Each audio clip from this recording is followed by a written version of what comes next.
I'm joking, I'm joking. Of course, this is a new feature in the game. We are able to create titles and subtitles. And straight away, I've got to say, there might be a bug here. I need to change my GUI so you can see what's going on here, because they're very difficult to read those titles when I have it on the default like this. But this is the way we're going to be able to read the stuff in the command blocks, because it's all done with command blocks. So first of all, let's have a look at this one over here. /title is the name of this command. And if we specify at the player times here, we can set the different times for the display of the titles. So the first one is the fade in, then we have the duration it's on the screen, and the fade out, and this 20 is a number in ticks. So with 20 ticks on each one, that means it's going to be 1 second fading in, 1 second it's on the screen, and then 1 second fading out. So I've set up a couple of examples here.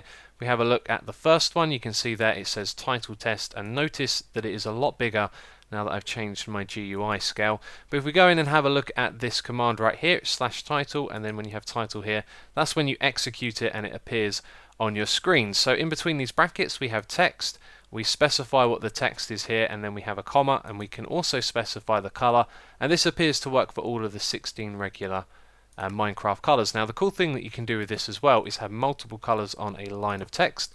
So this is also a title command. And if we scroll all the way over here, you can see the beginning of it. Now after we specify the original text in the color, there's another comma, and then we can go into this bit right here, which is extra. So after the double colon right there, you can see we have some brackets, and inside here we're able to do the same thing again. So if you look at that, that is our text. We specify, and then the color, there's a comma, and then another one of those, and then we close the brackets at the end. And then that way you can have multiple different colors in your wording. Now there's also a subtitle feature for this as well, which you would have seen on this one over here. And the way that we do that is with this command, subtitle, but this isn't one that you can actually execute. Once you use this, you then have to execute a title command. So you can set the subtitle here. It works just like the other one, so you can have the extra lines of text with different colors as well. But if I just power that command block, you can see that there is no title until we go to this one over here, and then we get to see it. So you have to set the subtitle, and when you go and execute it again for the second time, it disappears as well, which is something to note. Now there are two other commands here. We can clear the titles, so I do believe if we power that, then power this one, we've cleared it, so we won't get a subtitle. And as well as that, we can reset everything as well. So when we do this, the timings that we had in this command block will be reset, and then we'll be working with the default timings. So I've got another 3 changes for you, the first of which I'm not 100% sure what's changed, but bear with me.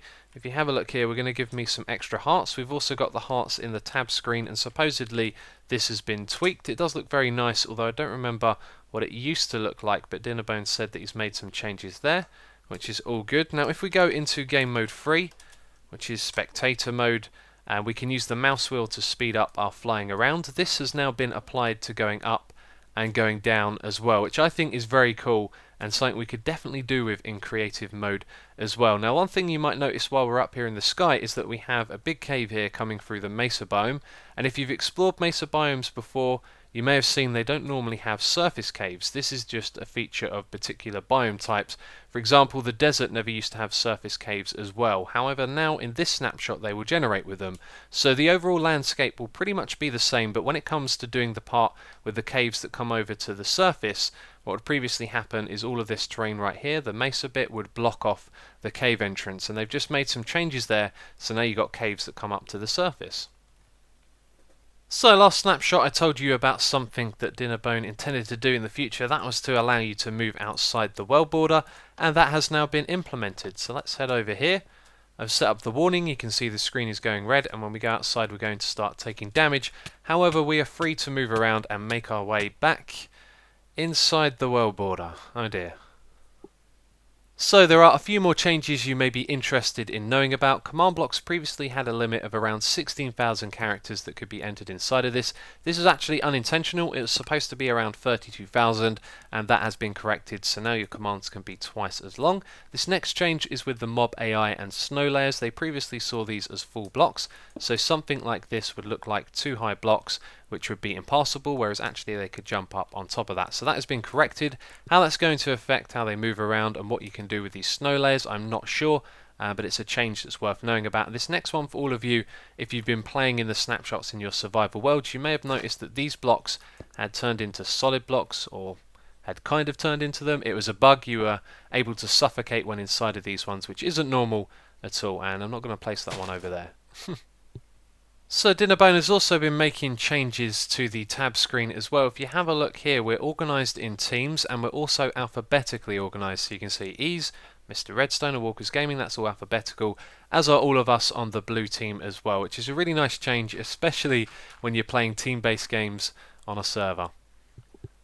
So that is it for another Minecraft update video. As always, if you have enjoyed it, please do leave it a like, and if you've got nothing better to do right now, then why don't you hop on to the Respawn network. I'm going to be on there playing some PvP, so the IP address is on the screen if you want to join me. But that is it, so as always, thank you very much for watching, and I will catch you next time.